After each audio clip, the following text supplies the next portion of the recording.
diundangnya rada geger barang diundangnya ditinggal putih ini awas Satpol PP awas alhamdulillah biasa sing yang tidak dibukti sing ditunggu-tunggu semeku ya suara dan sindatan kulon desa sindatan muntor nadi nagetan ya saelingku yang neng muntor nadi wis nate neng yang suara dan sindatan lagi beniki oh iki ngono ning alhamdulillah wa syukurillah nadyanto lagi sepisanan awe dhewe sorang rene parandene para sutresna budaya para pecinta wayang kulit pamirsa ringgih purwa nganti budak semene akeh kandalan yoga wana domirsani kanggo layar nadyanto iki sepisanan ini sebagai bukti bahwa warga masyarakat ing Simbatan Muntoro Nadi penonton wayang di Simbatan Muntoro Nadi adalah salah satu promotor lestarinya budaya wayang di Indonesia. Kaya ngono kuwi ta. Iki awake dhewe sowan ana daleme Ibu Sriyatni.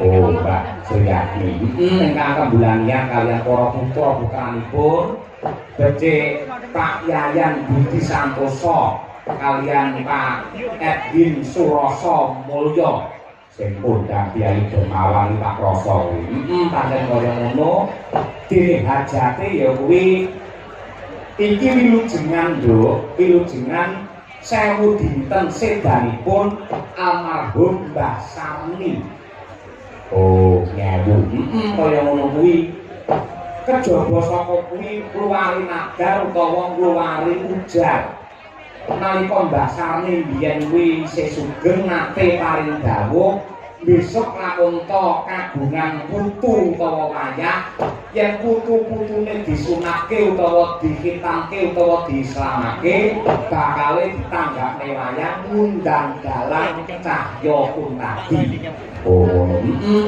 nek garis kodrat beda keparenge pangeran siji panjenengane Mbah Sarni wis piniji sowan ana ngarsane Gusti Allah Subhanahu wa taala lah iki lho sing jenenge anak lanang sing saleh anak lanang sing mursyid anak sing birrul walidain bisa ngangkat derajat kamulyan wong tuwa ya kaya kadang-kadang sepuh ya kuwi Mas Yayan karo Mas Suroso kuwi tetep eling nadarin Mbah Kakung Mbah Sarni mulai palungguhan iki diseksekke marang sedaya para lenggah sedaya para penonton sedaya para warga masyarakat bilih nadaripun Mbah Sarni samangke sampun rampung sakmenika mboten wonten ingkang ngutangake mboten wonten ingkang kemutangan sampun dipun lunasi kalian para putra putranipun dipun sekseni kalian para sedaya warga masyarakat andhasaken sukmanipun alusipun Mbah Sarni manggih mulya wibawa wonten swarganipun Gusti Allah Allahumma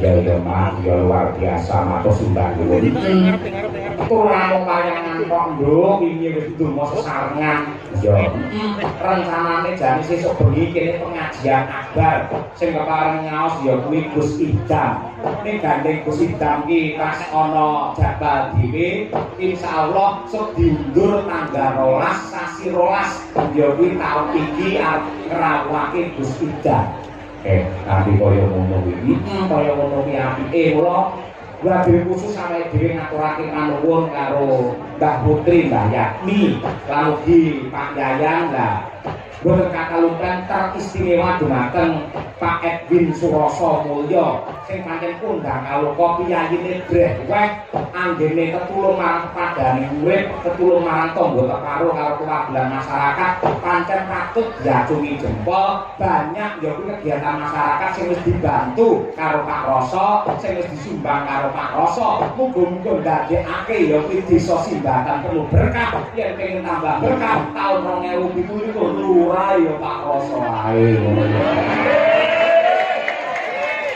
Amin ya Pak Alamin. Wong panjenengane Pak Roso iki yaine mentel. ora ngersake sing piye-piye mau tak suni preso mboten Pak. Kula niku ngopeni titik mawon kemarem, ngopeni ayam kemarem. Batin ku yo bener. Lah dadi lurah janjane rekoso bener ora ana sing ngelem. Parandene nganti lurah iki salah ngejum sembako kok salah. Mulu wong sak desa matak-matakne ora ada. Iki kok mboten Bu. Ayam sahayang daging ayam ini iki ora perlu rekoso layangan yo enteng kurang entene ayam sabar. Kaya ngono kuwi. Ning wedine kok diparingi amanah karo warga masyarakat dasare di pangestoni kalian para sepuh kepengin bangun ana ning simbatan kene ya insyaallah bakal ya maju panjenengane ya. Amin ya rabbal alamin. Lah gandeng intisari niki ndongake marang leluhur sing janjane lho. Wilujengan utawa slametane piyayi kanggo sedo kuwi yektine ya ana dalile ana dasare. Ana dalile ana dasare apa? Manut dawuh ya kuwi Sayyidina Umar. Panjenengane kepareng-paring dawuh lamun sedekah yang dikeluarkan keluarga yang meninggal dunia utawa fadaan. Oh ya. Yang desaku diarani pidaan ngono kae.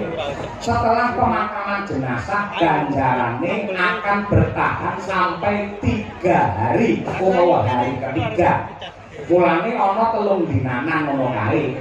Lah sedekah yang diberikan di hari ketiga akan bertahan sampai hari ke-7. Mulane ana 7 dinane ngono kae utawa 7 dinanan. Ya. Sedekah di hari ke-7 bertahan sampai 25 hari. Maka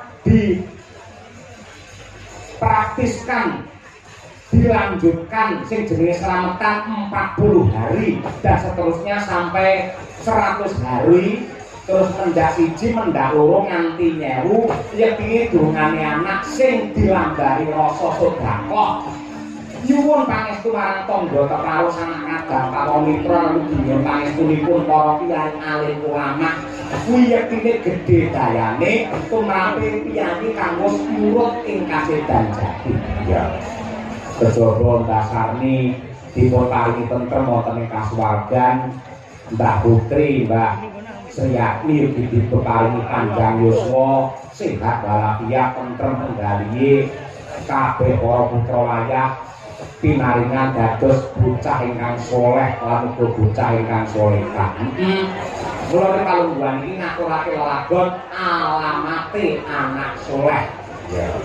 Salah satu tanda-tanda anak soleh ketika orang tua sudah meninggal dunia selalu mendoakan kaya sing ditindakake dening keluarga ageng Bu Sriyakni ing Ragiki. Ya ngono ya. Kaya ngono kuwi. Banjur sing kepareng nyegawa alamate anak soleh sapa. Yen Bu Kesi nembang sinom wis kulino, pangkur wis kulino jajal, yen nembang Islami ini kira-kira panjenengane pantes apa ora, luwes apa ora. Oh iya. Monggo Ibu Sukesi Rahayu